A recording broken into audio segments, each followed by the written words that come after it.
I want to tell you, there is no better time to be young than now.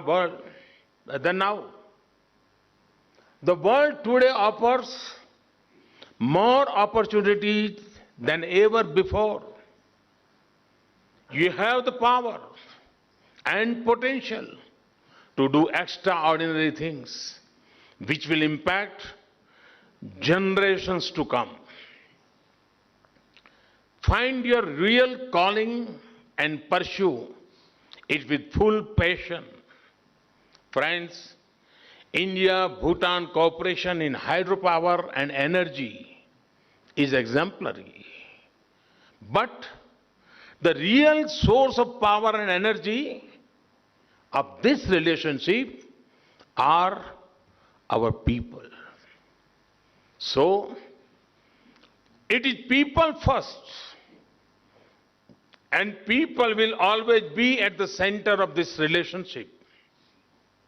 This spirit is clearly seen in the outcomes of this visit.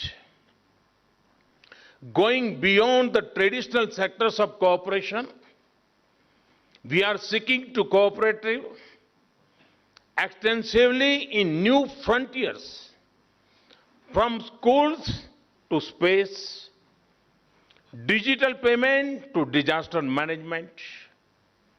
Our cooperation in all these sectors will have a direct impact on young friends like you. Let me give some examples. In this day and age, it is crucial to connect scholars and academics beyond borders so that creativity and talent of our students bring them at par with the best in the world. Cooperation between India's National Knowledge Network and Bhutan's Dukren, which became a reality yesterday, will serve this purpose. It will provide secure and fast connectivity between our universities, research institutions, libraries, healthcare, and agricultural universities. I urge you all to make full use of this facility. Friends, another example is the frontiers of space. At this very moment, India's second moon mission Chandrayaan-2 is on the way to the moon. By 2022, we intend to place an Indian in space on Indian spacecraft. All these are the results of India's own achievements. For us, the space program is not just a matter of national pride. It is a vital instrument of national development and global cooperation. Friends, yesterday, Prime Minister Tsering and I also inaugurated the Thimphu ground station of the South Asia satellite and expanded our space cooperation.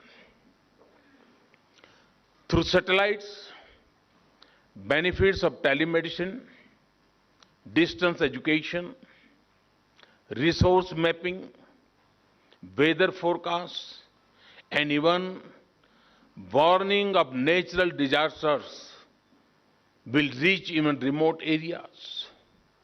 It is even a matter of great happiness that young Bhutanese scientists will travel to India to work on designing and launching Bhutan's own small satellite. I hope that someday, soon, many of you will be scientists, engineers, and innovators.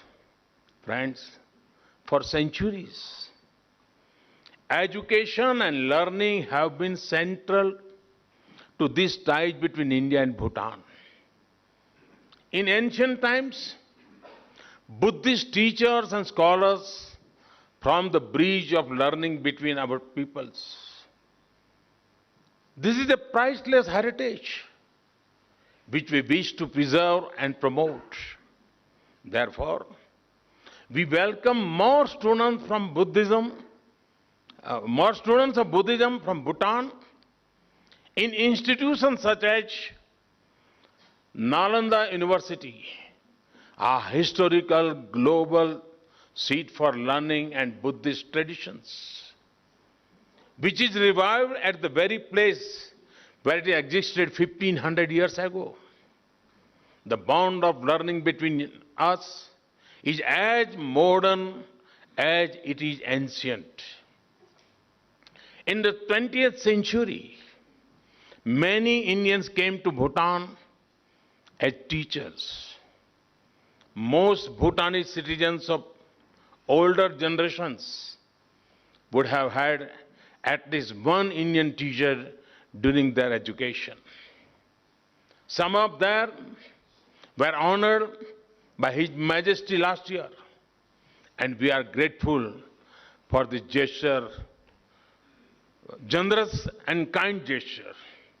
Friends, at any point of our over 4,000 students from Bhutan are engaged in studies in India.